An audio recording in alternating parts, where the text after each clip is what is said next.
NABARD, national bank for agriculture and rural development, then national housing bank. ये मैं सब आपको डिटेल में पढ़ाऊंगा आगे जाके। National housing bank,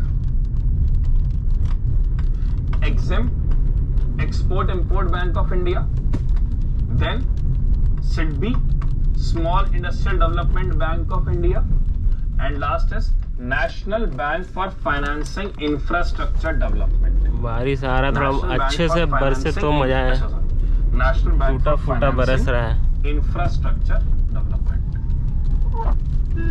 national bank for financing infrastructure development. ये हमारे 5 ऑल इंडिया फाइनेंशियल इंस्टीट्यूशंस हैं। इनकी डिटेल में आपको जब ये चैप्टर आगे बढ़ेगा तो और ढंग से समझाऊंगा।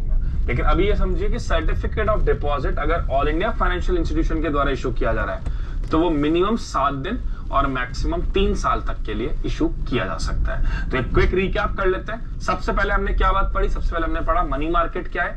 मनी मार्केट एक शॉर्ट टर्म फाइनेंशियल इंस्ट्रूमेंट है जो कि आरबीआई के द्वारा रेगुलेट किया जाता है। इसमें 1 साल से कम के लिए फाइनेंशियल एसेट्स इशू होते हैं, जिससे हमने call money, notice money, term money पढ़ा। कॉल मनी का मतलब अगर पैसा ओवरनाइट पर्पसेस के लिए चाहिए तो कॉल मनी, नोटिस मनी 2 से 14 दिन और टर्म मनी 14 दिन से 365 दिन तक के लिए।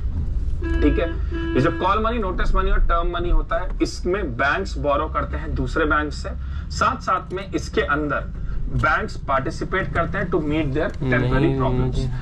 फिर क्या था? ट्रेजरी बिल, जो कि सरकार के द्वारा इशू किया जाता है, और इसका जो टाइम पीरियड है वो है 91 डेज से लेकर 365 डेज तक के लिए।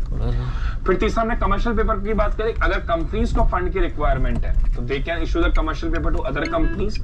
इसमें नेटवर्थ देखना पड़ेगा, की होनी चाहिए, अच्छी क्रेडिट रेटिंग होनी चाहिए, अमाउंट 5 लाख के मल्टीपल्स में होना चाहिए, और ये भी एंडोर्स किया जा सकता है। फिर हमने पढ़ा सर्टिफिकेट ऑफ डिपॉजिट 1 लाख के मल्टीपल्स में। If bank need money they can issue COD to companies. अगर इसमें एआईएफआई पार्टिसिपेंट है तो मिनिमम 7 डेज से मैक्सिमम 3 इयर्स तक के